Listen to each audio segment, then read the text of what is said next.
En el nombre del Padre, y del Hijo, y del Espíritu Santo. Amén. Ven, Espíritu Santo, llena los corazones de tus fieles y enciende en ellos el fuego de tu amor. Envía, Señor, tu Espíritu y todas las cosas serán creadas. Oh Dios, que has instruido los corazones de tus fieles con la luz del Espíritu Santo, danos gustar lo recto según el mismo Espíritu y gozar siempre de sus consuelos. Por Jesucristo nuestro Señor. Amén. Santa María, Madre de Dios, sede de la sabiduría, en el nombre del Padre, y del Hijo, y del Espíritu Santo. Amén. Muy bien. Buen día y muchas gracias por la perseverancia en el curso. Hoy nos toca abordar el sexto tema de este curso, al que le hemos puesto por título María y la redención. Redimida y sierva o servidora materna de la obra redentora de Jesucristo.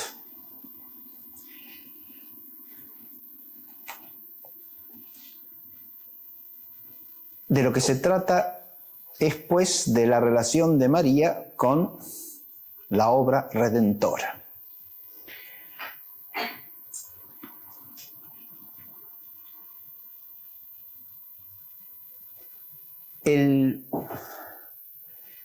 El tema tiene, y es lo primero que hay que aclarar, aspectos que son de fe y otros que son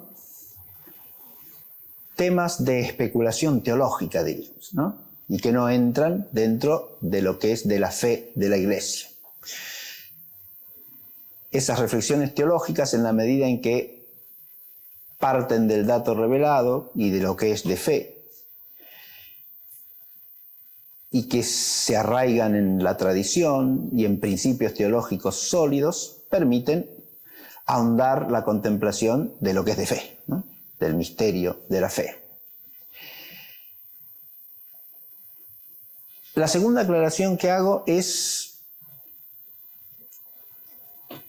que el tema que vamos a abordar hoy se podría haber titulado también María corredentora. Es una expresión que se viene usando entre teólogos y también fuera del ámbito teológico, como expresión que da un título a María dentro de la devoción o la piedad cristiana, desde no hace mucho, porque es un título reciente, ¿no? Es un título que no aparece sino hasta fines del siglo XIX, principios del siglo XX. Es un título que da lugar en la teología a discusiones, a posiciones diversas, ¿no? Opiniones distintas en torno a eso que se llama la corredención.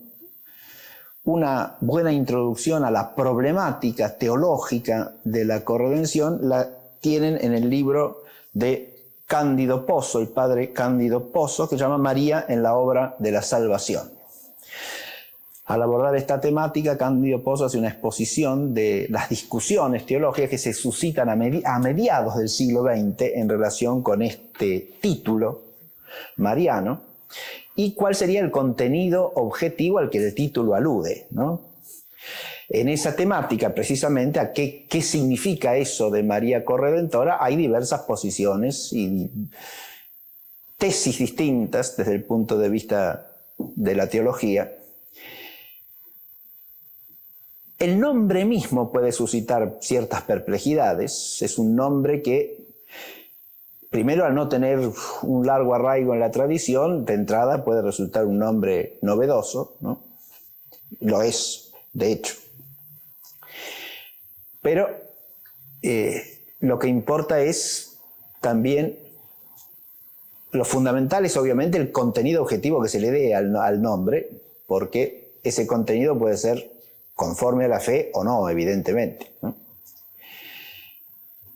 Pero más allá de eso también importa lo que el nombre sugiere. Y hay quienes han hecho objeciones precisamente a eso, al nombre por lo que sugiere, ¿no? No es un nombre que sin más pueda bien sonar, digamos así, puede mal sonar. Y puede mal sonar, ¿por qué?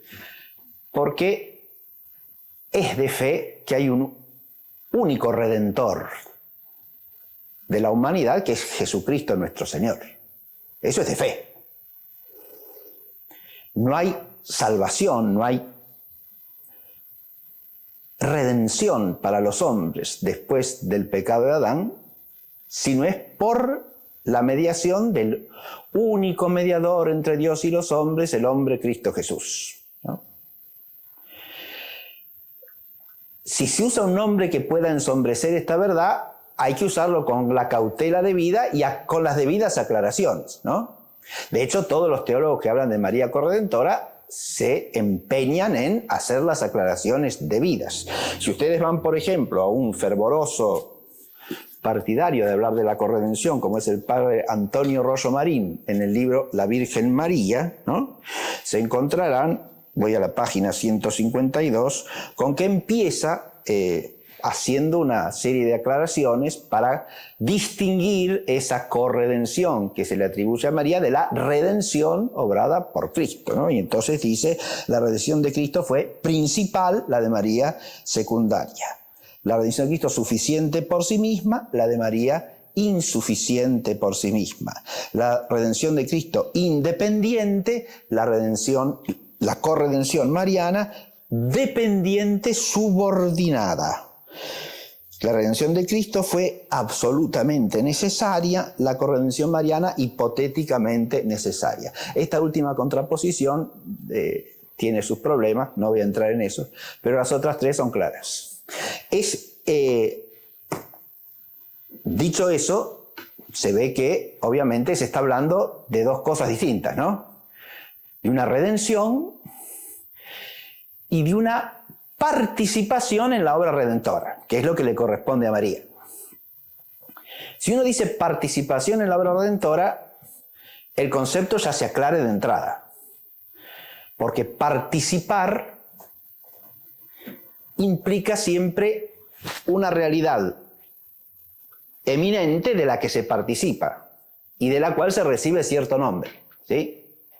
Y en ese sentido, la expresión participación de María en la obra redentora, esa es clarísima, no presenta lugar a duda, digamos, ¿no? Hay un redentor que es Cristo. María participa de la obra redentora de Cristo.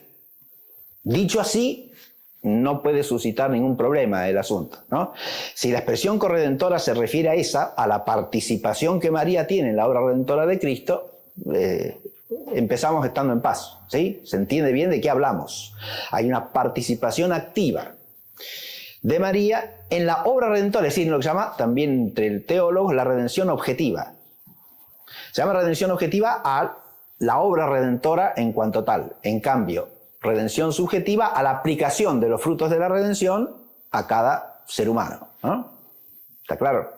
Una cosa es la acción por la cual el Redentor redime al mundo y otra cosa, el fruto que esa obra redentora tiene y su aplicación a los hombres, ¿no? Entonces, cuando hablamos de participación en la obra redentora, por obra redentora entendemos ahí la redención objetiva. Claro. La redención subjetiva ya es otra cosa, es cómo se participa en qué, en la comunicación de los frutos de la obra redentora.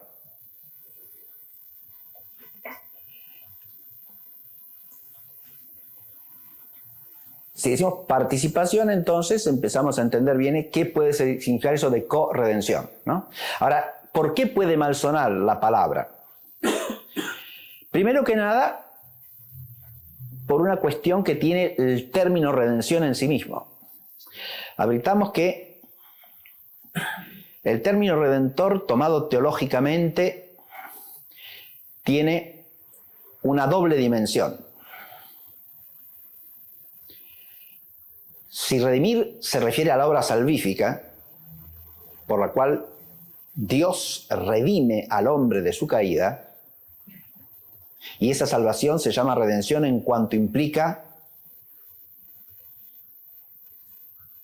un rescate por medio de un pago, ¿no? Por eso se llama redención. Hay un pago, entre comillas, es decir, hay un conjunto de actos por los cuales se merece, se satisface por aquello que se rescata. Y digo que el término redención tiene una doble dimensión, ¿por qué? Porque, primero que nada, el redimir esa acción, en este caso, redimir en el orden sobrenatural, restaurar al hombre en la vida de la gracia, es algo que solo Dios puede hacer, ¿no? No lo puede hacer un ser humano. No lo puede hacer ninguna criatura. El redimir, como el salvar, en el lenguaje bíblico, son actos propios de Dios. Y solo de Dios. Nadie más puede hacerlo. Es como el crear, ¿no? ¿Quién es creador? Y solo Dios. ¿Quién es salvador y redentor? Y solamente Dios. Es claro esto, ¿no? Bien. Ahora, hay otra dimensión del término redención que también es bíblica, que es la figura del Goel en el Antiguo Testamento.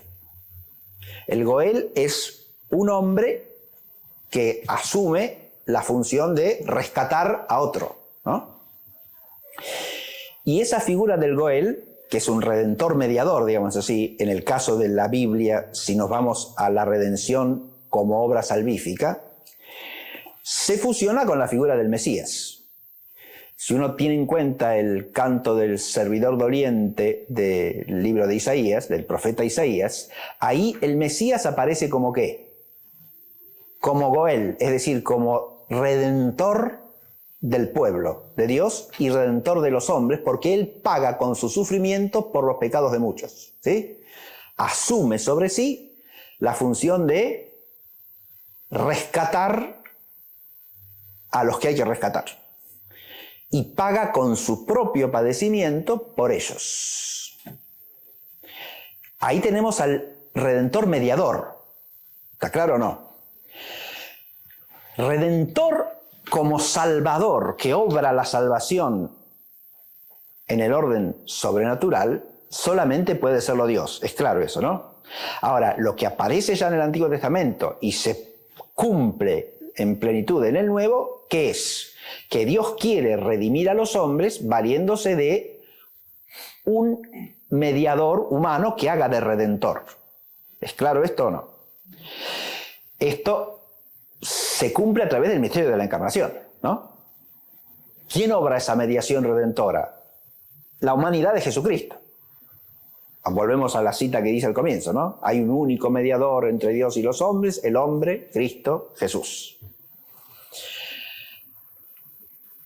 Ahora, esa mediación redentora que obra Jesucristo, que es el Redentor, ¿no?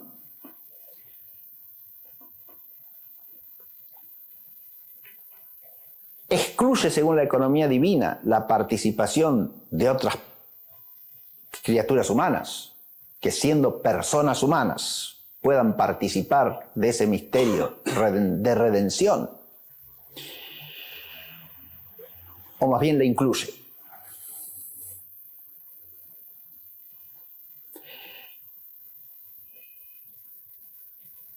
Si partimos de este planteo, entonces puede aparecer con claridad el tema de la participación de personas humanas en la obra redentora, ¿sí?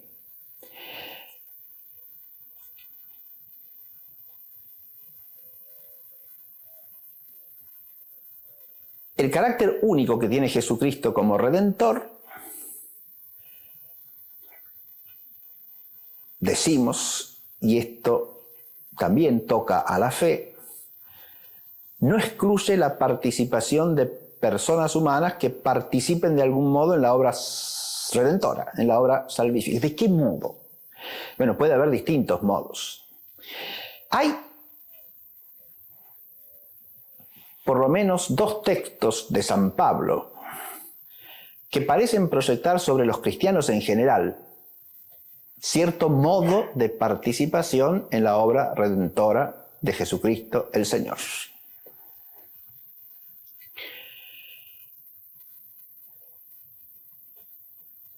Un texto está en la epístola a los Romanos. Romanos capítulo 8. Y en particular el versículo 17.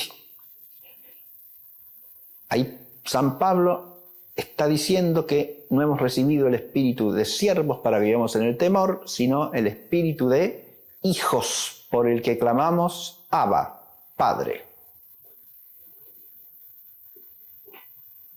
Y el Espíritu atestigua nuestro propio espíritu, el Espíritu enviado por el Padre atestigua nuestro propio espíritu que somos hijos. Y si somos hijos, somos herederos. Coherederos con Cristo. Supuesto que compadezcamos con Él para ser también con Él glorificados. Ahí San Pablo usa dos términos griegos compuestos del prefijo syn, con, la preposición con en griego, y primero el verbo que significa padecer, y luego el verbo que significa glorificar, paschein, doxasein. Entonces hay compadecer y ser con glorificados. Fíjense que esos verbos están compuestos al modo de co-redimir, ¿no? ¿Está claro? San Pablo no habla de eso, ¿eh? No dice co-redimir de ninguna manera, ¿eh? Está hablando de un... Obviamente, el ser con glorificados se refiere a los frutos de la obra redentora, ¿no? Clarísimamente. Recibimos la gloria de Cristo. Estamos llamados a eso, porque somos hijos, ¿no? Y si somos hijos, somos herederos. Pero San Pablo advierte que en esa herencia hay una condicionalidad, ¿no? Seremos conglorificados con Él siempre y cuando compadezcamos con Él. ¿Qué es eso? Y se refiere a los padecimientos de Cristo, obviamente. Esos padecimientos tienen que ver con la obra redentora. Y claro, son medio de la redención, ¿no? Son esos padecimientos del Hijo unigénito que por amor asume la tarea redentora y que llegan a su plenitud en la cruz, los que Pablo tiene claramente en mente allí, ¿no? Él ha padecido, como dice San Pablo también, se sometió a la muerte. Y muerte de cruz, ¿no? Se abajó hasta la muerte y muerte de cruz. Esos padecimientos nosotros los tenemos que participar, dice Pablo, ¿no? Hay una participación a que está llamado todo cristiano en la pasión de Cristo. ¿Y la pasión de Cristo es obra redentora o no? Entonces pareciera que de alguna manera hay por lo menos un modo en el cual todos los cristianos participamos de la obra redentora. ¿Se advierte esto?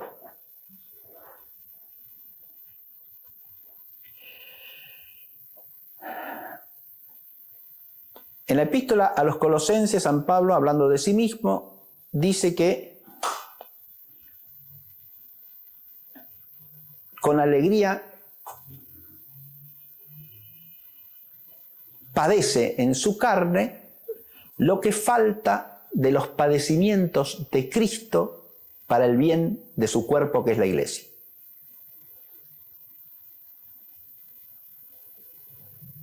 La expresión de San Pablo hay que aclararla ciertamente, porque a los padecimientos de Cristo en cuanto a su eficacia redentora no les falta absolutamente nada. ¿Qué es lo que falta de los padecimientos de Cristo entonces? Si nosotros tratamos de entender esa expresión de Pablo, nos vemos llamados a reflexionar que esa pasión de Cristo es una pasión en la que Cristo ofrece. Admitamos que somos redimidos por medio del sacrificio de la cruz, ¿no? La redención es sacrificial. ese sacrificio hay un sacerdote, que es Jesucristo. Hay una víctima del sacrificio, que es el mismo. Y hay un altar que es el mismo, según toda la tradición patrística, ¿no? También se puede pensar que el altar es la cruz, pero la cruz, el altar en sentido propio, es Cristo mismo en su cuerpo, ¿eh? Por eso el altar en la iglesia representa a Cristo, no a la cruz de Cristo.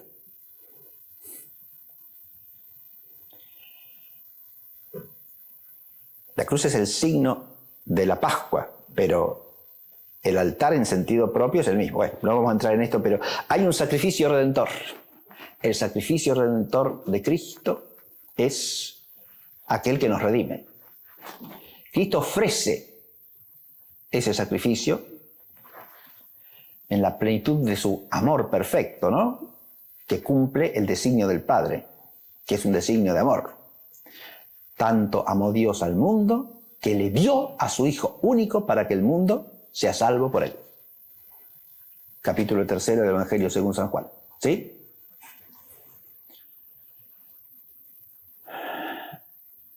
Y ese amor salvífico del Padre lo realiza Jesucristo hasta el fin, ¿no?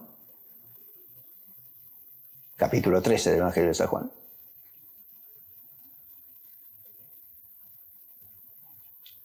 Habiendo amado a los suyos, los amó hasta el fin, hasta la plenitud del amor. Hasta el fin. Ese amor es lo que hace el mérito radical de los sufrimientos de Cristo en la cruz. Ahora, cuando Cristo ofrece en la cruz su padecimiento, ¿no ofrece también los padecimientos de todos aquellos que a lo largo de la historia estén unidos a Él por la fe y por la caridad? Si es así, esos padecimientos adquieren valor redentor también, ¿no? No por sí mismos, sino porque son ofrecidos por Cristo junto con sus padecimientos como parte suya. ¿Se advierte?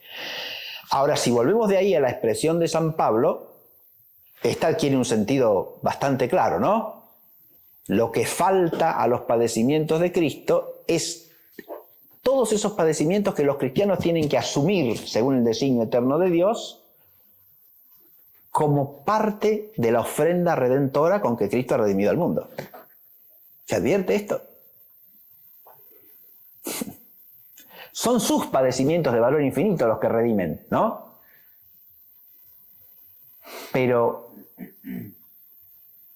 ese valor infinito influye sobre todos los hombres que queden unidos a Cristo por la gracia, de manera tal que sus padecimientos puedan ser compadecimientos con Cristo, ¿no? Lo que decía en el otro texto.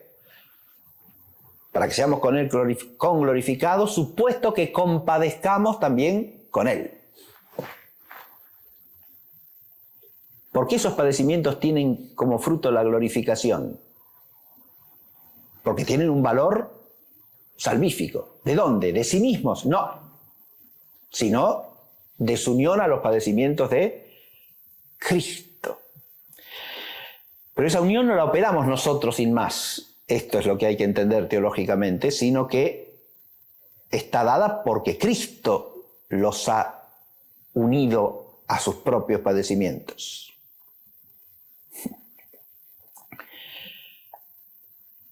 Ahora bien, si nosotros podemos entender esto en general para los cristianos, acá nos tenemos que plantear dos cosas. Esos padecimientos forman parte de la redención objetiva. ¿En qué sentido? O más bien de la redención subjetiva, es decir, de la aplicación de los frutos de la redención a nosotros. Que esto segundo es cierto, no cabe duda, porque solo por la gracia podemos ser personas que compadezcan y sean glorificadas con Cristo, ¿no? Pero si Cristo ha incorporado todo ese compadecer en su propio ofrecimiento, también de alguna manera está incluido como algo subordinado a los padecimientos de Cristo, que son los que satisfacen por todos, en la obra misma de la redención. Se advierte esto. Esto se puede decir de alguna manera de todos los cristianos, claro. Ahora, esto solamente lo planteo, fíjense que este tema daría para largo. No voy a abundar en esto ni voy a profundizar más que lo que acabo de decir. Porque lo he dicho solamente para lo siguiente. Si podemos entender hasta allí para el conjunto de los cristianos, de María por lo menos habrá que decir lo mismo, ¿no?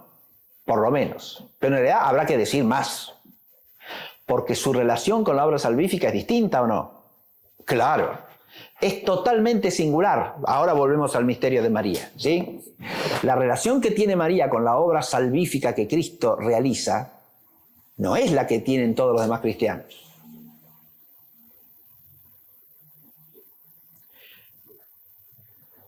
Es una relación única. Y por lo tanto la participación de María en la obra redentora de Cristo también es única, ¿o no? Claro, la tenemos que pensar como única. Solo ella participa de cierto modo singular en la obra salvadora del Hijo. Y ahí es donde está lo que es de fe. En esto que voy a decir a continuación.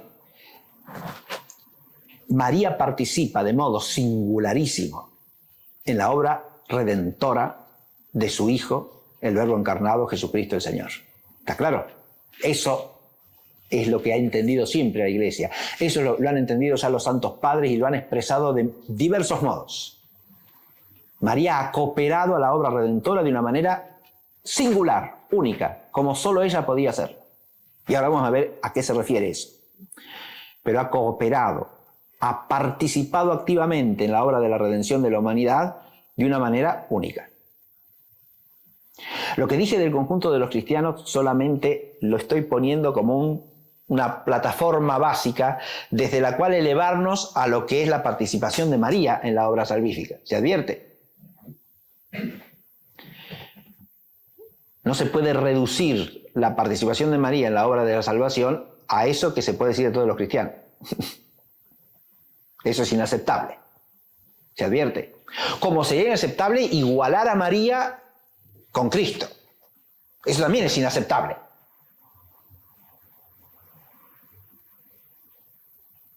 Fíjense que si nosotros partimos de quién es María, como hemos hecho en este curso, y de su pertenencia relativa al orden hipostático, ¿no? Entendemos que la posición de María en relación con Jesucristo, al mismo tiempo que la distingue de él, que es persona divina encarnada, siendo María pura criatura, o sea, persona humana, pone con él una relación absolutamente singular de la que brotan todos los privilegios del misterio de María, ¿sí? Su pertenencia relativa al orden hipostático, su inmaculada concepción, su plenitud de gracia, su virginidad perpetua, ¿no? Todo eso que configura la personalidad de María fundamenta una pertenencia singularísima de María a la obra salvífica de su Hijo.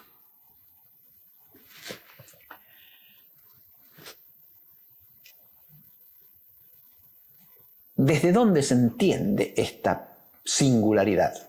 Ahora viene cómo precisar esa singularidad, ¿no? Hay teólogos que sostienen que se la expresa adecuadamente con el término corredentora. ¿Se advierte? Cuando se habla de corredención, la corredención es una manera de expresar esta singularidad. En principio, como título, no es otra cosa que eso. Una manera para expresar la singular participación de la Virgen Santísima en la obra redentora de nuestro Señor Jesucristo.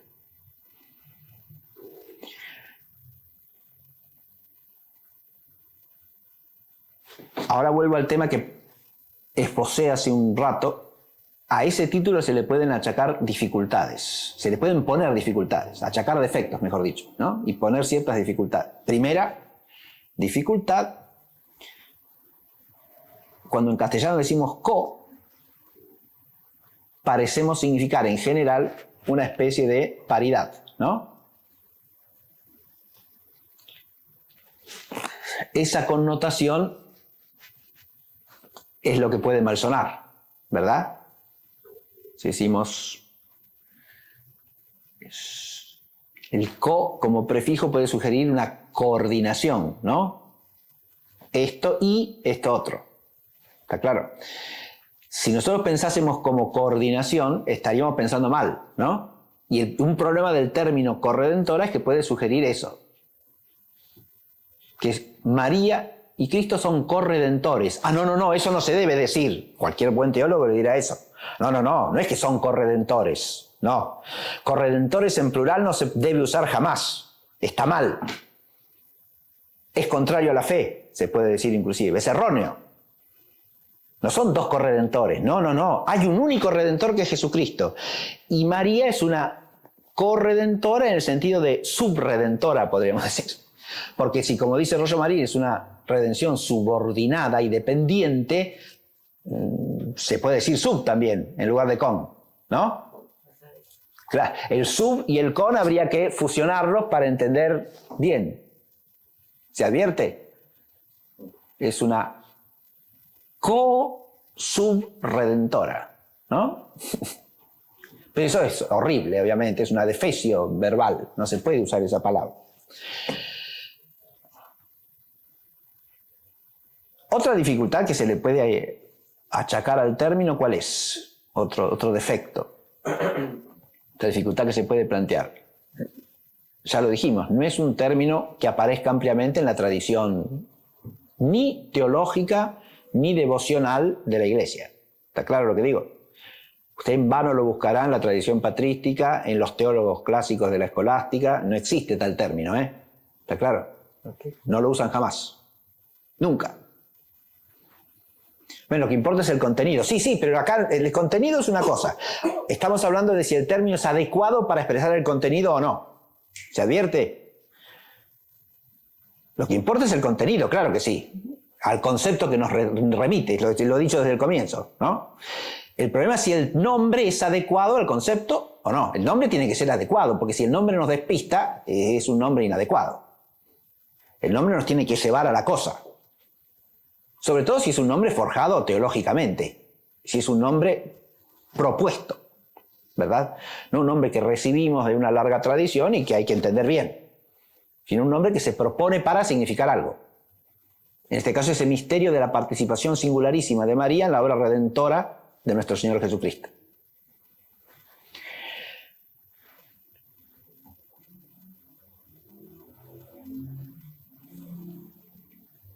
Puede achacarse entonces un término confuso o ambiguo, un término inadecuado a la cosa que quiere expresar. Son defectos que se le pueden achacar al término, ¿eh? Y no por ser escrupuloso, sino porque el término puede dar para ese despiste, ¿eh? Pero también hay que reconocer al mismo tiempo que si se lo usa con buen sentido y conceptualmente aclarado, se lo puede usar sin dificultad, ¿no? Siempre y cuando se lo aclare. Pero más que el problema del nombre, está el problema del enfoque del misterio, de la singular participación de María en la obra redentora de Jesucristo. Si uno va a un expositor clásico de la concepción corredentorista, diríamos así, ¿no? Como es Rollo Marín, que se basa sobre todo en otro fraile dominico español que escribió ampliamente sobre el tema, que es Fray Manuel Cuervo, ¿sí?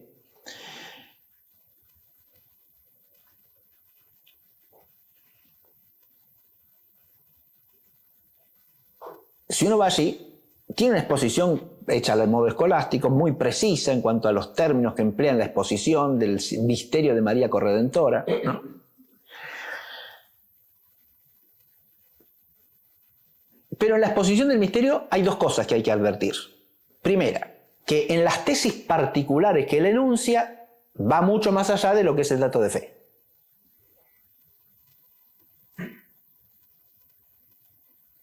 Por ejemplo, entra en cuestiones que son disputadas y disputables totalmente, porque no son, lo que se contesta a eso no es más que una opinión teológica, ¿sí? si uno, por ejemplo, plantea la cuestión de si, es una cuestión muy gruesa esa, pero es básica, si la cooperación de María en la obra redentora de Cristo es indirecta o directa. Términos que hay que ver si son adecuados. Esa distinción así terminológica también es reciente entre los teólogos, no es una cuestión clásica. Se suscitan las disputas sobre la corredención mariana, insisto, primera mitad del siglo XX, no antes. Directa o indirecta, es decir, cuando se habla de participación indirecta, bueno, ella, al dar su sí en la Anunciación, concibe al Verbo encarnado. Y por lo tanto, ese sí hace que el Verbo encarnado se introduzca en el tiempo de la historia. Claro, entonces tiene un influjo salvífico María en la historia de la salvación. Claro que sí, porque ha concebido y ha dado a luz al Verbo encarnado, que es el Redentor. Pero hasta ahí, dirían los teólogos de la participación indirecta. Luego la obra redentora la hace Cristo, y solo Cristo. ¿Está claro? En cambio, los de la participación directa, ¿qué dicen? No.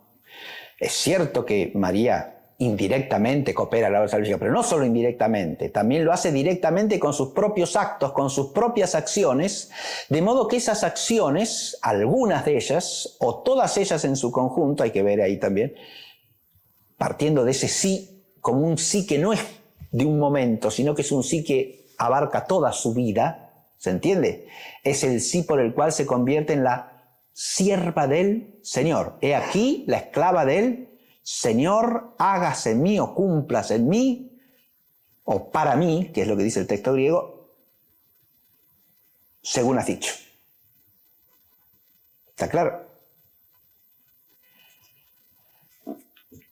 Si partiendo de ese sí hay todo un conjunto de acciones por los cuales María participa activamente en la obra redentora, entonces ya tendríamos una participación directa, no solo indirecta. ¿Se ve esto? Pero de cómo hay que concebir a su vez la participación directa ya es un problema especulativo. Esa participación directa, ¿qué implica? Uno puede pensar que María realiza acciones meritorias, por ejemplo, aceptar la pasión de su hijo, permaneciendo junto a la cruz, ¿no? La acepta como designio de Dios y se pone al servicio de ese designio, como madre del hijo. ¿Está claro?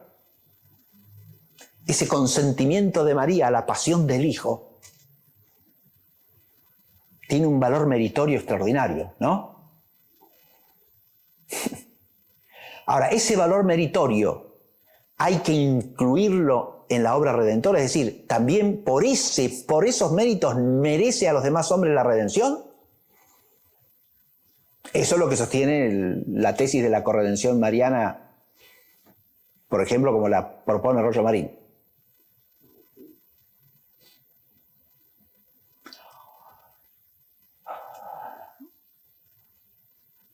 Directamente esos méritos hay que considerarlos como méritos que merecen la redención a la par de los méritos, no a la par, no, subordinados a los de Cristo, dependientes de los de Cristo, pero como méritos redentores. O esos méritos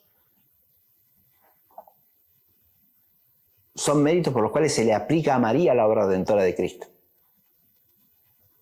O sea, participan de su redención subjetiva y nada más. O influyen en la redención subjetiva de todos los cristianos.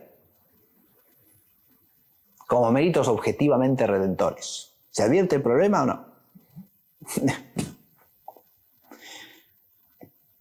Yo ya he dado una posible salida a la oposición radical entre que sean méritos puramente subjetivos y méritos que objetivamente haya que adicionar a los de Jesucristo, aunque sean Fíjense, si yo digo que los adiciono, que los añado, que también son méritos redentores, después hay que poner todos los adjetivos que pone Rollo Marín, ¿no? Lo son, pero dependientes, subordinados, secundarios.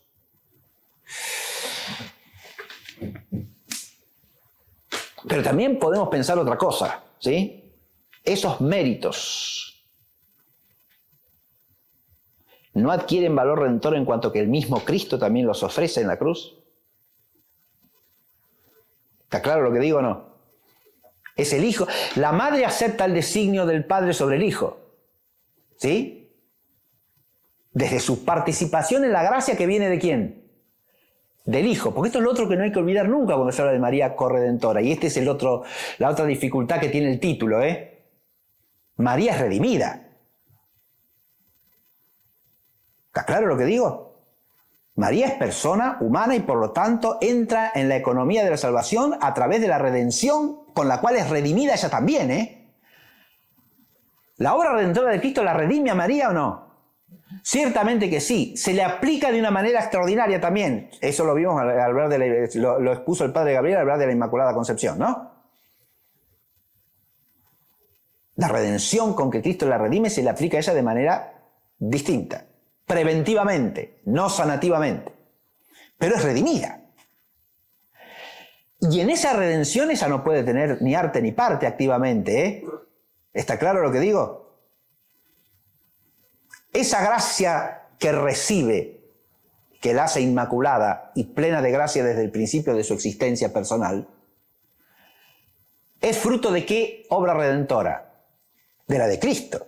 ¿De Cristo solo? Indudablemente. Eso no lo puede discutir nadie. Está claro, ¿no?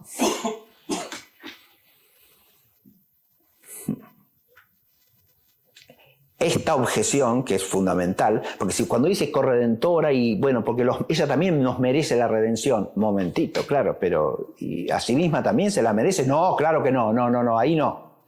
Entonces, los partidarios de la tesis corredentorista más fuerte, digamos, ¿qué es lo que sostienen para responder a este problema?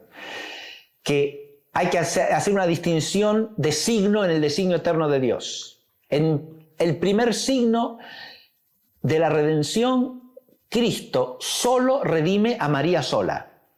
Y en un segundo signo del designio redentor de Dios, Dios ha querido que el resto de los seres humanos sean redimidos por la obra redentora de Cristo y la obra corredentora de María. Lo cual es una distinción muy especulativa, se advierte. Que eso sea de fe de la Iglesia nadie lo puede decir, pero de ninguna manera, ¿eh? Estamos en pura especulación teológica. Entonces, si yo tengo que exponer lo que es María Corredentora y pongo eso, así nomás, bueno, tengo que aclarar con toda nitidez que ahí estoy proponiendo una tesis que es puramente especulativa y que no pasa de una opinión teológica, ¿eh? ¿Se advierte? Y una opinión a la que se pueden hacer objeciones también y que tiene cierta artificiosidad. ¿Está claro? Es un terreno complicado este. Nos movemos en un misterio que es complejo y en el cual es importante, en mi opinión, el enfoque. Voy a terminar esta primera parte de la clase ya con el tema del enfoque. No es solo el nombre de corredentora, hay un enfoque en ciertos teólogos que hablan de la corredención que a mí me parece insatisfactorio. Y es el siguiente. Uno lee todo en la exposición que hace el padre Roger Marín, muy exacta y precisa en todos sus términos, insisto. En eso, magnífica. Pero ¿cuál es la impresión que crea? Y a eso coopera también el nombre de corredentora con el que insiste constantemente. En que la redención principal, la obrada por Cristo, y la redención subordinada y secundaria, obrada por María, son como dos cosas paralelas, una réplica de la otra, que hay que unir por coordinación. ¿Se advierte lo que digo? El enfoque es que, por eso después tiene la necesidad de poner toda una serie de adjetivos que digan, bueno, pero cuando hablamos de la corredención mariana, esto hay que entenderlo como una corredención subordinada, dependiente, pone una serie de adjetivos para distinguirla. Pero la necesidad de poner todos esos adjetivos que la distinguen viene de que el enfoque de origen parece poner como dos cosas paralelas la redención principal y la redención o corredención secundaria. ¿Se advierte lo que digo? Como si María fuese una especie de réplica de Cristo Redentor, pero disminuida. Y ese enfoque a mí me parece inadecuado. Es un enfoque teológico que no me parece del todo correcto, del todo conforme a la realidad. Cuando uno hace ¿qué es un enfoque teológico? Es una manera de mirar un misterio. ¿Está claro? Una manera de poner la mirada de la inteligencia sobre el misterio. Si uno lo enfoca desde ahí, queda siempre la impresión de que está poniendo dos redenciones en paralelo. ¿Es claro lo que digo? Cuando en realidad lo que importa acá es advertir cómo María, en virtud de la relación que tiene con su Hijo, participa de modo singular en la obra redentora. Entonces es mucho más satisfactorio si uno lo enfoca ¿desde dónde? Desde la divina maternidad. ¿Se advierte lo que digo? Desde la relación se puede enfocar mucho mejor que desde la cuestión de una redención principal y una corredención secundaria, ¿no? Que parecen superponerse la una a la otra, como si una fuese una réplica de la otra. Si uno lo enfoca desde la relación, aparece un vínculo dinámico entre los méritos de María y los de Cristo, entre el ofrecimiento que puede hacer María y el de Cristo, que son esencialmente distintos. ¿Está claro? Pero relacionados entre sí por el vínculo de la divina maternidad, del cual surge además todo el valor singular que tiene cualquier acción meritoria de María, porque siendo la Madre de Dios es la Inmaculada, la llena de gracia, la siempre Virgen, ¿no? De modo que sus actos tienen un valor de mérito único, extraordinario, en virtud siempre de la relación.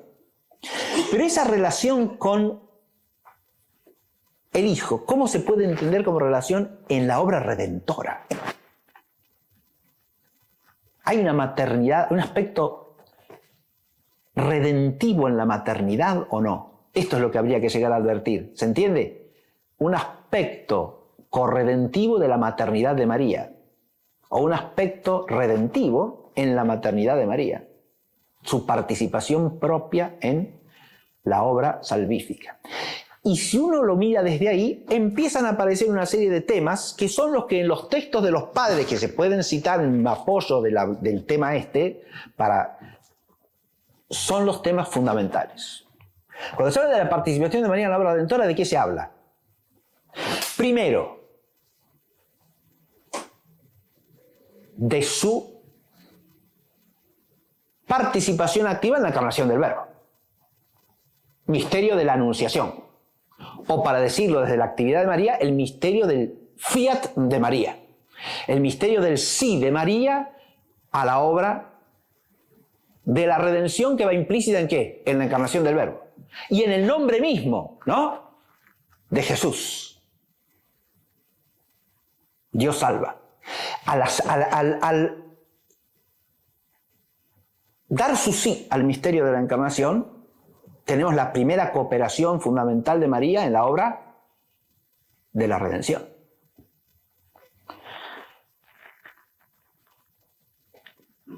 Diría alguno, pero eso es una cooperación indirecta. ¿Qué quiere decir indirecto ahí? ¿Y qué quiere decir directo? Insisto en que esa distinción conceptual a mí no me parece del todo satisfactoria, ¿Qué es directo o indirecto? Porque desde el punto de vista de la redención, directo en sentido propio solamente lo que hace Jesucristo, porque es el Redentor. ¿Se entiende? Las acciones de otro pueden estar relacionadas con su obra redentora, como en el caso de María. Pero la relación hace que sea directa la participación. Bueno, habría que ver qué se quiere decir con participación directa, habría que definir con precisión eso y a partir de ahí decir si sí o si no, ¿no? En el caso del sí de María, es una participación indirecta meramente. ¿Y por qué indirecta meramente? Si uno lee los textos de los santos padres, no parece que estén hablando de algo indirecto. ¿Por qué? Porque ven en ese sí de María la contraposición ¿Con quién? Y ahí hay un tema que surge en la tradición patrística que es fundamental desde este punto de vista. Es la antítesis María-Eva, Eva-María. ¿Está claro? Ese tema es fundamental para entender la relación única que tiene María con la obra redentora de Cristo. María, la nueva Eva. La expresión María, la nueva Eva, se copia en paralelo con la expresión de Pablo, Cristo, el nuevo Adán, o el segundo Adán, ¿no? ¿Está claro? No existe en la escritura del Nuevo Testamento esa expresión. Es de cuneo patrístico.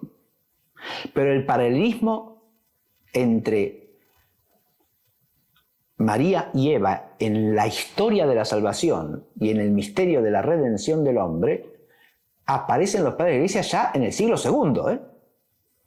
Aparece en San Justino, aparece en San Ireneo de León, que no solo nombran esto, sino que lo desarrollan especulativamente. Lo cual supone que hay una tradición previa de ese nombre. No lo presentan como una novedad, sino que hablan en esos términos como algo que todo el mundo entiende en la Iglesia. ¿Se advierte? Ese paralelismo pareciera algo recibido de la predicación apostólica directamente. Si uno va a los textos de San Justino y de San Ireneo, advierte que se puede decir con mucha solidez que es un tema procedente de la predicación apostólica. María ha desatado el nudo que Eva había atado. María ha revertido la situación en que Eva había puesto a la humanidad. ¿Está claro o no?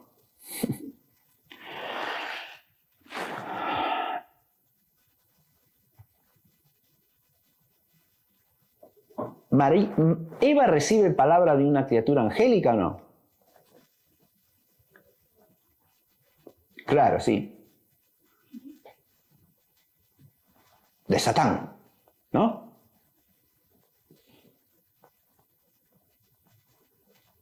Y en lugar de rechazar esa palabra, ¿qué hace? La acepta.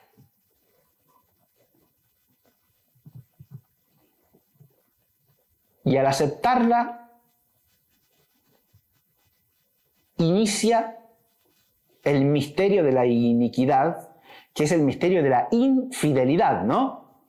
De la falta de fe. Porque en lugar de adherirse fielmente a la palabra que ha recibido de Dios, ¿no? Adán y Eva, se apartan de esa palabra y dan crédito a la voz del maligno. ¿Se advierte o no? Ahora, eso lo revierte ¿quién? María, que al oír la voz del ángel, ahora sí, el ángel enviado por Dios, ¿no? ¿En orden a qué? A la salvación de la humanidad, porque esa voz del ángel anuncia el misterio de salvación. Eso está clarísimo en el texto de Lucas, ¿no? El ángel está anunciando el misterio de la salvación. ¿Y María qué hace? Sí, dice que sí, porque se proclama a sí misma la servidora del Señor, la esclava de Yahvé, ¿no? La sierva del Señor. Ahí tenemos un concepto fundamental para entender la participación de María en la obra redentora de Cristo. Participa como sierva de Dios. Es una participación servicial. ¿Es cualquier servicio el que ella presta? No, es el servicio materno, ¿o no? El servicio de ser la madre del Hijo unigénito hecho carne. ¿Se advierte esto, no? Ahí viene el título que le hemos puesto a la clase, servidora materna de la obra redentora. ¿Se ve? Tiene una enorme profundidad bíblica ese título. Pero al mismo tiempo enlaza la cooperación de María en la obra redentora ¿con qué? Con su divina maternidad, que es la relación primaria desde la cual hay que entender esa cooperación de María en la obra redentora. Así ha entendido toda la tradición, empezando por los padres, insisto, y ya desde el siglo II. Este misterio de María, la nueva Eva, lo tienen bien expuesto en el libro Virgo Fidelis de Monseñor Ruta, libro segundo. En el segundo libro, La fidelidad de María, aparece desarrollado este tema de María, la nueva Eva, ¿no? O el paralelismo antitético entre Eva y María. Es un paralelismo antitético.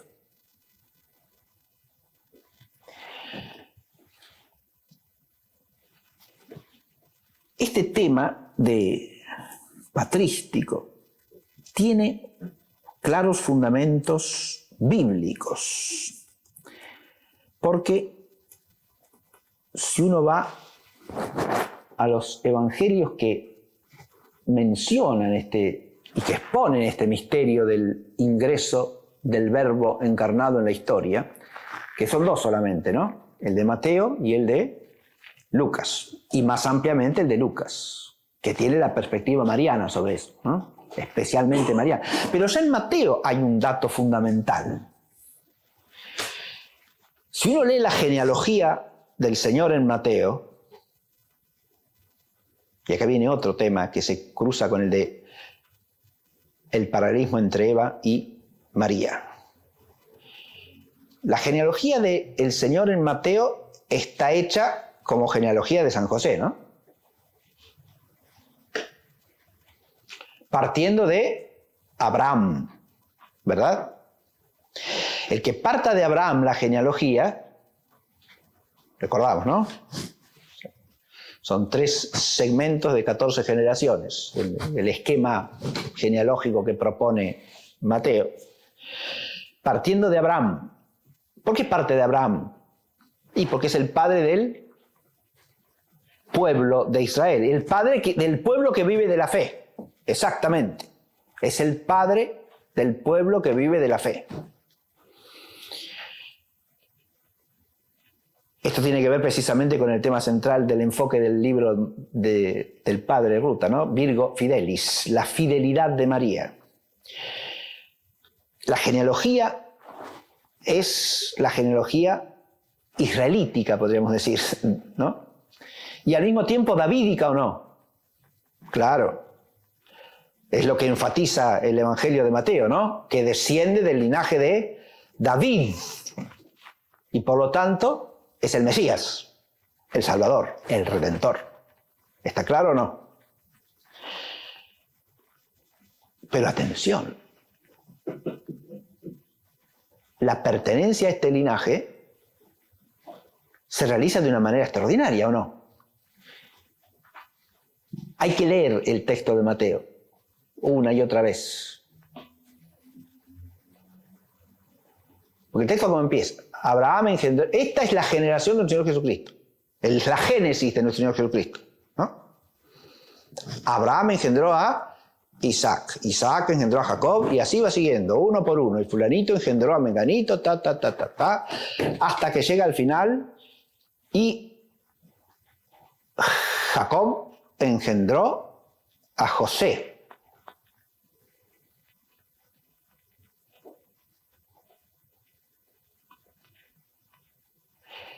Advierte que tenemos 14 por 3 veces en que va diciendo fulanito engendró a melanito, ¿sí? Y Jacob engendró a José, que fue el esposo de María, de la cual nació Jesús Cristo. ¿Está claro? O sea que toda esa genealogía desemboca en José, que no engendra, sino que es el esposo de María, de la cual nació Cristo. Y después expone Mateo, a través del anuncio del ángel a José, la concepción virginal del Señor, que es la que encontramos en Lucas, expuesta desde María, ¿verdad? Con la anunciación hecha a María.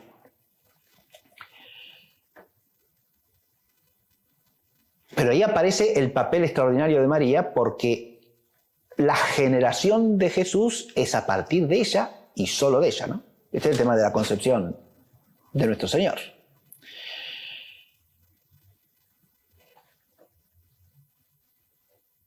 Nace de María sola.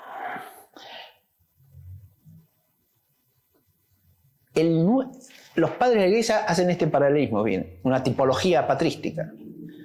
Jesús es formado de María sola por la omnipotencia de Dios, como Adán es formado por la omnipotencia de Dios de la tierra virgen del Edén aún no trabajada.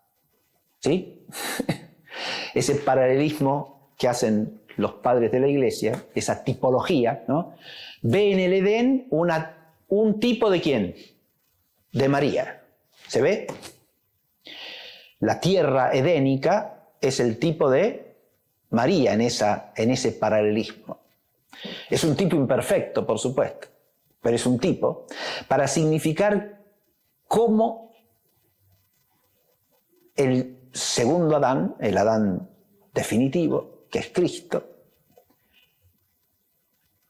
nace por la obra de la omnipotencia de Dios, solo de la madre, ¿no?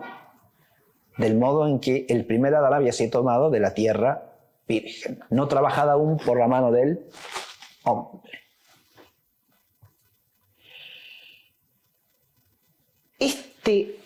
Esta posición de María, María aparece en relación con ¿qué entonces?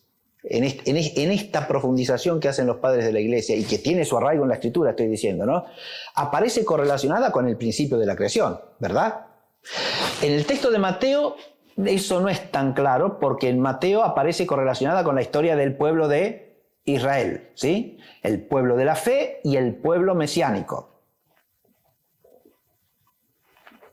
En cambio, en el relato de Lucas aparece claramente la relación con la génesis de toda la humanidad.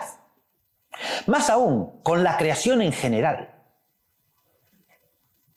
¿Por qué digo esto? Porque el vocabulario que emplea Lucas nos remite al capítulo 1 del Génesis.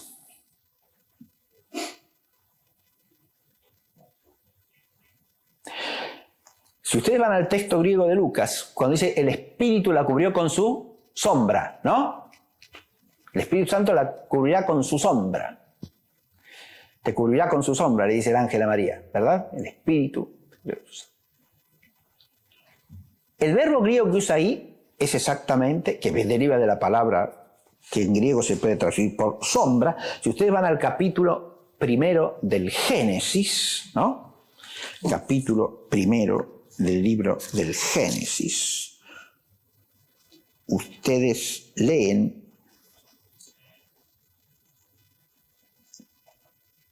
el Espíritu de Dios se cernía sobre la superficie de las aguas, dice la traducción castellana. Ese se cernía está dicho en el texto griego de los 70 con un verbo derivado directamente de la palabra que significa sombra. Es decir, cubría con su sombra, había que traducir. ¿Está claro? Ese se cernía es eso. Cubría con su sombra la superficie de las aguas. Hay un paralelismo terminológico aquí, ¿eh? Es decir, el texto de Lucas está evocando el misterio de la creación. Claro, porque esta obra que se cumple acá es tan importante como la obra de la creación, ¿o no? Y claro, sí, porque es la recreación, ¿sí? Que además trasciende el don original, porque como dice Pablo, donde abundó el pecado, sobreabundó la gracia, y la gracia del segundo Adán fue superior a la del primero, indudablemente, claro, ¿sí? Hay una obra, se recupera la obra de la creación. Pero eso resuena también en la respuesta de María, ¿eh? María dice, en el texto de Lucas,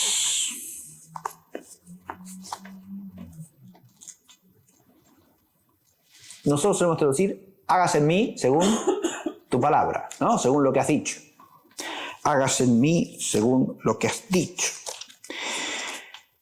O cúmplase para mí según has dicho. Esa es una traducción más rigurosa. Pero el hágase, el cúmplase, que figura allí,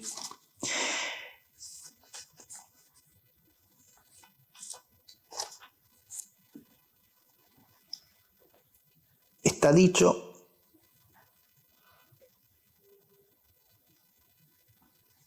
de la siguiente manera. Estamos en capítulo 1 de Lucas, versículo 38. Y dijo María, Eipen de Mariam, Idú le criu, he aquí la esclava del Señor. Genoitomoi catatorremasu. Genoitomoi. Eso que traducimos por hágase. Es el verbo griego que significa llegar a ser. ¿Sí? Que tiene la misma raíz del sustantivo génesis. ¿Sí? Cuando decimos génesis, origen. Advenir al ser. Originarse. Ese verbo que usa aquí el texto de Lucas para expresar las palabras con que María responde finalmente al anuncio del ángel, es el mismo que encontramos en el capítulo 1 del Génesis y que traducimos también por hágase, ¿no? En la traducción de los 70 estoy diciendo, acá estamos presuponiendo una cuestión exegética fundamental, y es que todo el griego del Nuevo Testamento está básicamente basado o fundado en el griego de la traducción de los 70, y es así. ¿Está claro? El léxico del griego bíblico del Nuevo Testamento fundamentalmente parte ¿de dónde? De la traducción del Antiguo Testamento al griego que llamábamos versión de los 70 intérpretes, ¿no? Hecha en Alejandría entre el siglo III y II antes de Cristo. Esa versión probablemente. Esa versión, o completada para esa fecha, esa versión de los 70 es el sustrato léxico, y conceptual al mismo tiempo del Nuevo Testamento, del griego del Nuevo Testamento. Cuando decimos, y dijo Dios, hágase la luz, y dijo Dios, hágase, ¿qué verbo hay ahí? El verbo, este mismo genoito que aparece acá. ¿Está claro? Estoy señalando que hay una correlación entre el léxico que vemos en la Anunciación en Lucas y el capítulo 1 del Génesis. ¿Se ve? Entonces, ¿el papel de María en la obra de la salvación es singular o no es singular? Y desde este enfoque aparece con una singularidad extraordinaria, ¿no?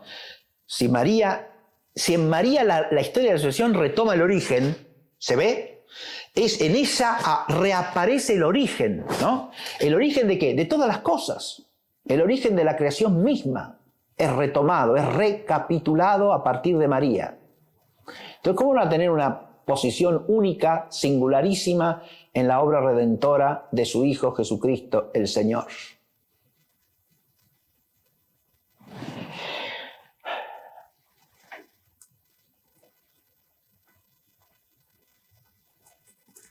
La anunciación y por lo tanto el sí de María, la encarnación del Verbo, recapitula la creación.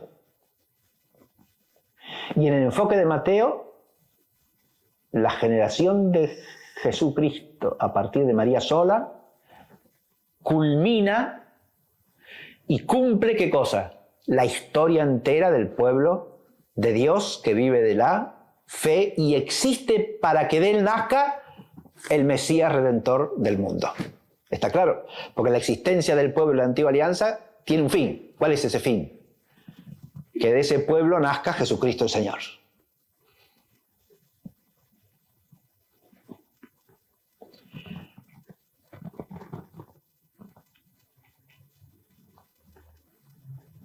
Que por su pasión, muerte y resurrección ha redimido a la humanidad entera, ¿no? Ese pueblo es el pueblo de las promesas, el pueblo de los profetas, el pueblo de los patriarcas. Es el pueblo al que se le anuncia el designio mesiánico, el designio salvífico, el designio redentor de Dios. Y el pueblo del cual ha de nacer el Mesías, el Señor. Y del cual nació. ¿Está claro? Esta es la perspectiva de Mateo, que a partir de allí va a plantear el misterio de cómo ese pueblo, el misterio que sintetiza Juan admirablemente en el prólogo diciendo vino a los suyos y los suyos no lo recibieron. Es decir, el misterio de cómo ese pueblo se va cerrando progresivamente al anuncio del misterio salvífico en su realización y cómo esa luz se va haciendo luz de las naciones, ¿no? Y al mismo tiempo gloria de su pueblo, Israel. Porque la gloria de Israel, ¿quién es? Y Jesucristo. Eso es lo que canta Simeón en el texto que nos transmite Lucas, ¿no? Nunc dimittis. Ahora bien, a esta primera línea que tenemos que tener en cuenta, ¿cómo llegamos desde acá hasta el misterio de la cruz? ¿Hay alguna línea tendida? Cándido Pozo señala muy bien lo siguiente, citando a un importante teólogo jesuita de mediados del siglo XX, también, un poco más después también, pues pasada la mitad también tiene obras escritas importantes, que es Alfaro. El padre Alfaro dice que una manera muy adecuada de profundizar en el misterio de el significado salvífico de la Anunciación es advertir la relación profunda que tiene la Anunciación con la redención obrada en la cruz. Y esto pasa por algo que yo ya dije en la clase y ahora lo retomo. El sí de María en la Anunciación no es un sí puntual. No se reduce a aceptar que el Verbo se haga carne y nazca de ella. Porque la aceptación que hace María en ese sí, primero que nada, si uno va al texto, ¿incluye el designio salvífico o no? Claro que sí, porque se le dice a María quién es el que nacerá de ella, ¿no? ¿Y para qué nacerá? Es el Salvador quien va a nacer de ella. Entonces, al aceptar la encarnación del Verbo con su fiat, María acepta también la obra salvífica y la obra redentora, por lo menos implícitamente con todo lo que ella tenga de designio de Dios. Pero explícitamente acepta todo lo que haya de designio de Dios en esa obra cuando dice ¿qué cosa? He aquí la esclava del Señor, hágase para mí según has dicho. ¿Está claro? Esa actitud de servidora fiel es lo que liga internamente, digamos así, activamente, espiritualmente, el sí de María a la encarnación con el misterio de la pasión, muerte y resurrección de Jesucristo el Señor. ¿Está claro? O sea, con el misterio pascual de Cristo. ¿El misterio pascual abarca desde la Anunciación o no? Claro que sí. La visión del misterio pascual también le da luz a todo este tema, ¿no? Si uno entiende el misterio pascual en toda su amplitud, el misterio pascual arranca con la encarnación. Porque el paso de Cristo por el tiempo de la historia se inicia con su encarnación y culmina con la ascensión. ¿Está claro? Después está el misterio pascual en sentido estricto. Esa es la obra redentora en sentido riguroso. ¿Está claro? Pero todos los actos de Cristo son redentores, ¿o no? Sí, desde su encarnación misma. La redención empieza con la encarnación.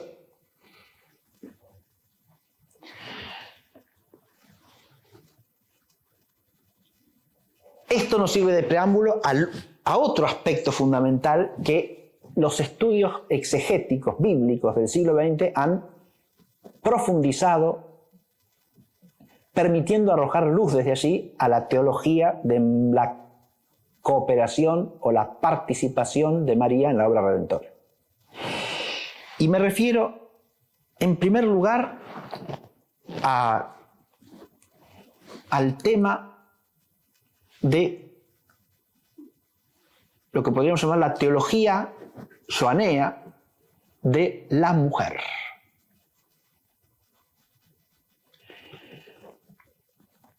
En el Evangelio, según San Juan, hay dos textos en los cuales Jesús, dirigiéndose a su madre, la llama mujer.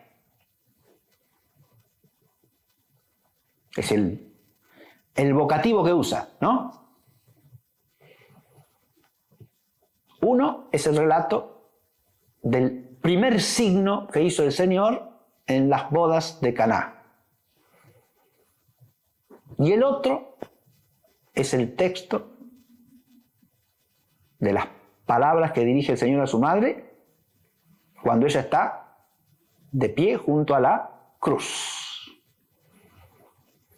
En los dos casos se dirige a ella llamándola mujer. Bien, ¿qué significa ese término? ¿Tiene algún valor peculiar o no? Bien, varios exégetas que han profundizado en el estudio del Evangelio según San Juan, cito por ejemplo al padre Francisco María Bron en su obra Juan el Teólogo, y también el padre Ignacio de la Poterie en su obra María, esa la tengo aquí, se las muestro, María en el misterio de la alianza. Ambos sostienen que ese mujer tiene una profunda significación teológico-bíblica, porque ahí está retomando Juan un nombre que aparece también al comienzo del libro del Génesis.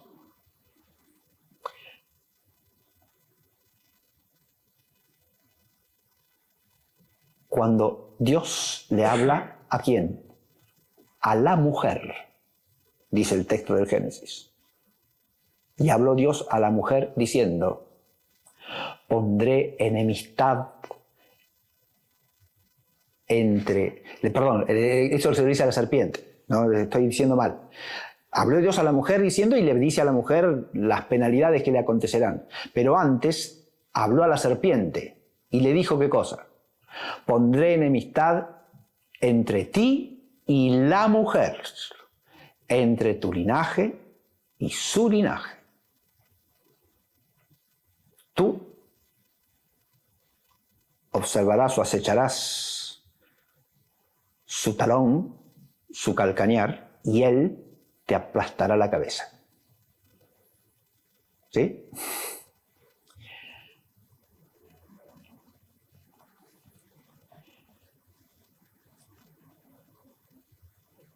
La mujer es ahí, ¿quién? Todas las mujeres de la historia. Pareciera que está dicho como el linaje de la... Pero no es así. Una exégesis rigurosa de ese texto entiende claramente que ahí la mujer se refiere a una figura determinada. Por eso este texto forma parte de lo que se llama el protoevangelio, ¿no? Que será aquella mujer de la cual surja ¿quién? El que aplaste la cabeza de la serpiente. ¿Está claro esto o no? El que aplaste la cabeza de la serpiente. Que Juan toma el signo de la mujer en este sentido, lo atestigua explícitamente, ¿qué cosa? La visión de la mujer vestida de sol, con la luna bajo sus pies y con una corona de 2 estrellas sobre su cabeza, ¿no? Apocalipsis. La visión de la mujer en el Apocalipsis es la mujer que da luz, ¿o no? Es la mujer que da luz. ¿A quién? Al Redentor, al Salvador, al que vence al dragón, la serpiente antigua. ¿Está claro o no? Entonces, Que Juan tiene en mente esta imagen, no cabe dudarlo, se advierte. Pero no hace falta ir al paralelo del Apocalipsis, porque la estructura misma del Evangelio de Juan permite fundamentar la lectura según la cual la mujer es ahí María, pero María en cuanto ¿qué? En cuanto a aquella a través de la cual surge el que aplasta la cabeza de la serpiente. Por lo tanto, el nombre mujer ahí es un nombre de salvación, de redención. ¿Está claro? Es la mujer por medio de la cual entra en el mundo el reino mesiánico y por lo tanto el reino de la salvación. ¿Eso se refleja en lo que pasa en cada episodio en que la llama mujer o no? Ahí viene el estudio profundo que se ha hecho del signo de las bodas de Caná, ¿no? ¿Cuál es el signo de las bodas de Caná?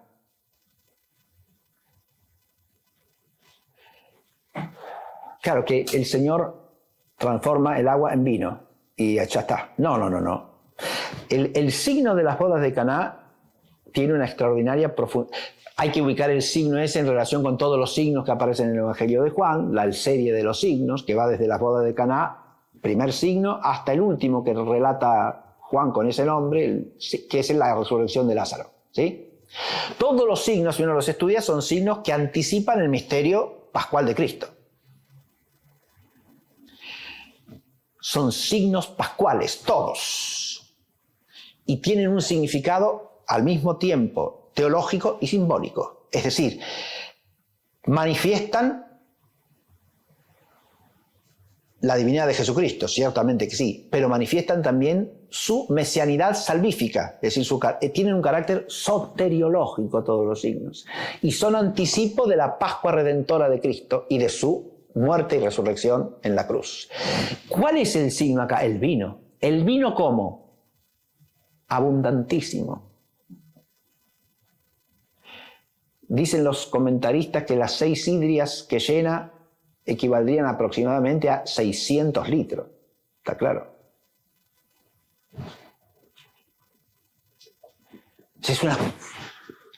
Es una abundancia exorbitante de vino, ¿no? ¿Qué quiere decir eso? ¿Qué quiere decir eso? Aún para una boda, ¿sí? 600 litros. Pero además es un vino nuevo. Los exégetas entienden que es el vino bueno lo llama Juan, ¿sí?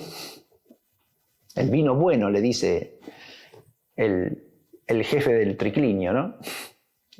El architriclinio dice, él ha reservado el vino bueno para el final, ¿no?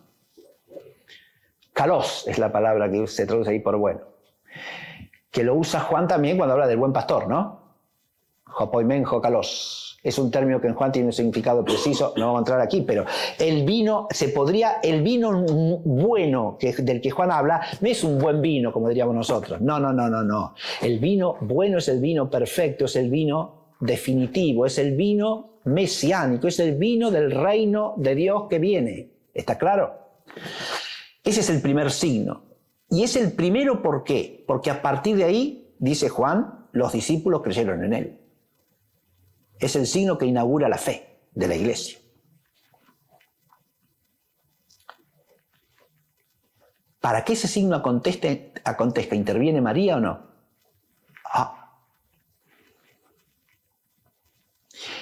Y con el nombre de mujer Jesucristo estaría reconociendo eso, ¿ven?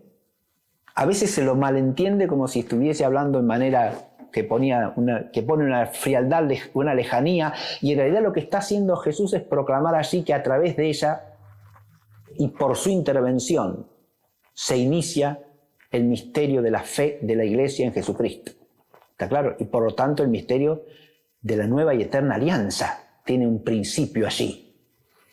Y además se está anticipando en este vino abundante del reino. ¿Qué vino? Lo mismo que en la multiplicación de los panes y de los peces, ¿no? Se está anticipando el vino de la Eucaristía.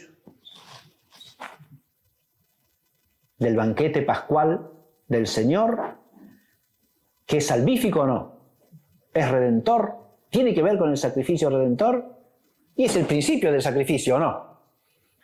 Hay un único sacrificio redentor, que el Señor ofrece de dos maneras distintas, incruentamente en la cena y luego cruentamente en la cruz. ¿Son dos sacrificios? No, es el mismo sacrificio. ¿Está claro? De manera que María, al anticipar el signo del vino del reino, que es la sangre de Cristo, ¿está cooperando en la redención o no? Profundísimamente. Si uno parte de allí, uno advierte una cooperación extraordinaria de María, singularísima, con sus acciones en la obra redentora de su Hijo. ¿Se advierte esto que digo o no? Pero además, este signo es anticipo del misterio de la pasión, muerte y resurrección, decíamos. En esa otra ocasión en que Jesús llama mujer a su madre, ¿qué es lo que pasa?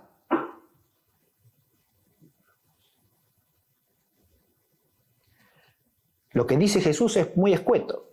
Mirando a su madre le dice, mujer, he ahí a tu hijo. ¿No? Y mirando al discípulo amado le dice, he ahí a tu madre.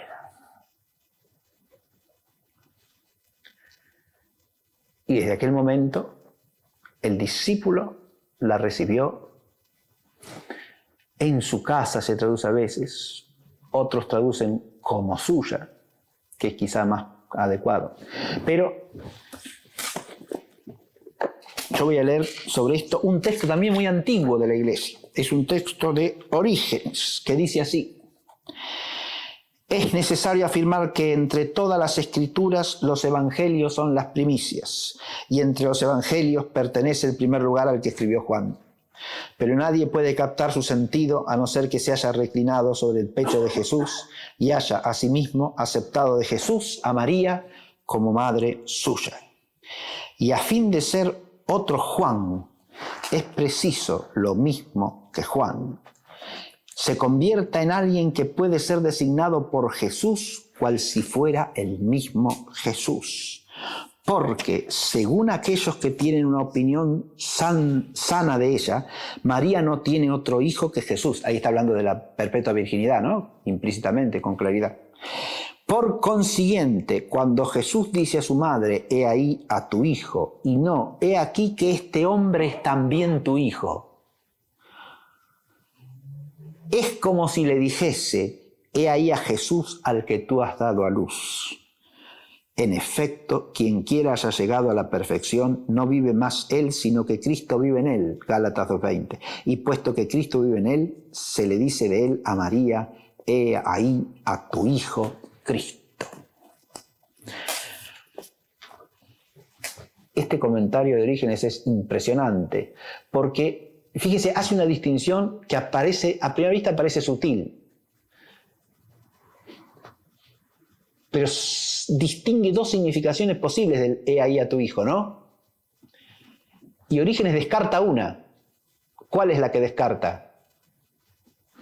He ahí que este hombre también es tu hijo. No es eso lo que le dice Orígenes. Lo que le dice es, ese es Jesús, tu hijo. Porque, dice Orígenes, aquel que participa en el amor de Cristo, ya no vive él, sino que es Cristo quien vive en él. Cita San Pablo, ¿no? Y por lo tanto ese es Jesús. He ahí a tu hijo. Claro, uno toma desde aquí cuando los padres de la Iglesia analizan este texto,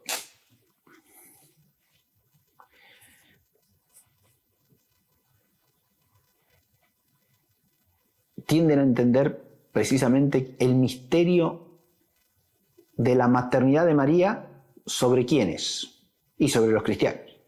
Todos. No lo entienden en el sentido personal de que ahí se refiere solamente a el discípulo amado. De hecho, el discípulo amado es un nombre, es una categoría que se puede aplicar a todos los que entran en el misterio de la redención. O se advierte. Y por lo tanto, en ese discípulo amado está todo discípulo amado. Y María es hecha madre de todos. Esa maternidad de María sobre los cristianos, sobre la iglesia entera, ¿no?, brota del misterio de Cristo en la cruz. ¿También es participación de ella singularísima en la obra redentora? Claro que sí, ciertamente que sí. Pero fíjense que con todo esto todavía no tenemos captado el aspecto crucial, diríamos, del tema.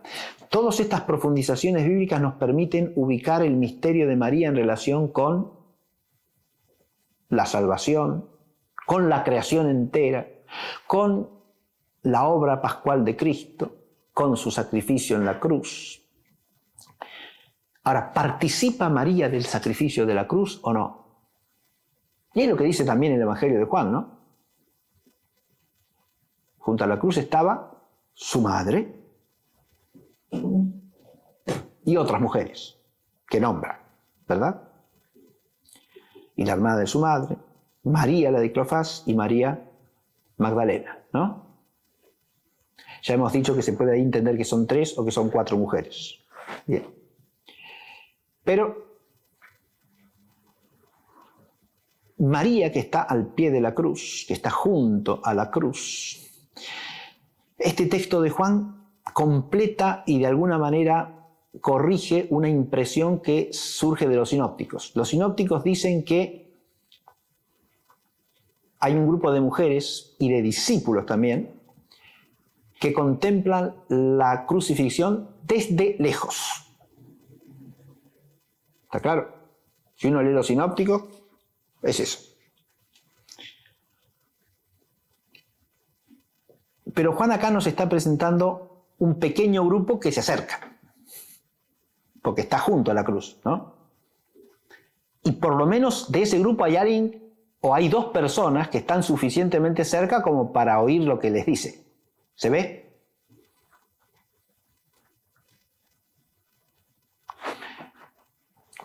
Si las otras mujeres también estaban igual de cerca, se puede presumir, pero no está dicho explícitamente, ¿no? Que María y el discípulo amado lo estaban, sí, porque es a ellos que el Señor les habla desde la cruz, ¿no? Esto implica que tanto María como la iglesia, que de alguna manera está allí en germen, en el discípulo amado, ¿no?, están llamados a estar cerca de la cruz, ¿o no? Claro. Pero ¿quiénes han estado como modelos junto a la cruz? Y María y el discípulo amado, ¿no? Del cual dice acá, que Orígenes lo identifica claramente como San Juan, ¿no? Dice que el discípulo amado es el que ha puesto su cabeza sobre el pecho de Jesús durante la cena, ¿no? Y que nadie puede entender su evangelio si no recuesta su cabeza en el pecho de Jesús, ¿no? Pero María, junto a la cruz, tiene una participación sacrificial en el misterio del sacrificio de su Hijo. Bien, acá surgen una serie de cuestiones que son las que hay que dilucidar para poder dar respuesta a la temática que plantea la corredención, ¿no?